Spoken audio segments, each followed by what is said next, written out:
जिसमें जो है क्लासरूम की जो व्यवस्था थी, सभी शिक्षक ने अपने सिलसिलेवार ढंग से जीरो मतलब कि जो भी उनकी दिनचर्या था उसके अनुसार कार्यक्रम के सुचारू अनुरूप उन्होंने उनको पढ़ाया।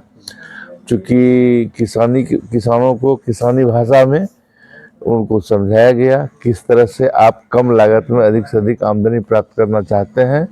चूँकि हमारे इसमें बहुत महिला दीदी थी, बहुत हमारे नौजवान बच्चे थे और हमारे किसान भी थे।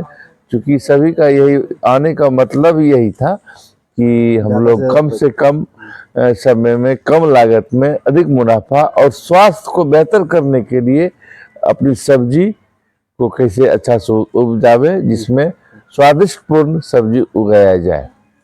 और आप तो बीटीएम खुद हैं और इस तरह से आपका अरेंजमेंट रहा कि हम सब देख के जितने भी हमारे साथ 30 मेंबर हैं आप सबको धन्यवाद करेंगे। और यहाँ के बारे में आप जो भागलपुर में एग्रीकल्चर आप जिस आत्मा से आए हुए हैं, आत्मा में कितने सारे सब तो प्रखंड से आते होंगे, किस तरह से मैनेज करते हैं प्रखंड वाले? तो आपका ये क्वेश्चन बहुत सही है। क्योंकि ये कार्यक्रम जो स्टार्ट होती है तो चूँकि ये आत्मा भागलपुर से कंट्रोल होता है और इसकी फंडिंग बिहार सरकार करती है और सभी का एक टारगेट बेस्ड प्रोग्राम होता है प्रशिक्षण का, जिसमें इस प्रशिक्षण में हमारे 16 ब्लॉक से किसान को लेना था। छोटा बड़ा ब्लॉक से 2-3 कर करके हम लोगों ने सभी ब्लॉक से 30 किसान को लाया, जिसमें एक एटीएम एक बीटीएम और 29 किसान थे, जिसमें 21 जो है 20 मेल था, 9 फीमेल और 2 एटीएम बीटीएम, तो सभी मिला के 31 जन थे। और क्योंकि यहाँ लाने का मतलब होता है कि सिर्फ प्रशिक्षण ही नहीं परिभ्रमण भी कराया जाता है और उसमें अनुशासन को भी एक कड़ी के रूप में रखा जाता है। किस तरह से आप अनुशासित वे में अपनी पढ़ाई लगनता के साथ होना चाहिए।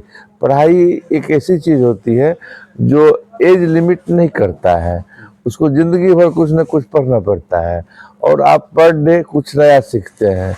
इसीलिए हम लोग चूँकि एक्सटेंशन में लर्निंग बाय डूइंग्स होता है, करते हुए सीखने की क्षमता आता है, इसीलिए हम लोग सभी घर से ऐसे किसान को लाए जो रिटर्निंग में अपने घर के लोगों को ये सब बात समझा सकें।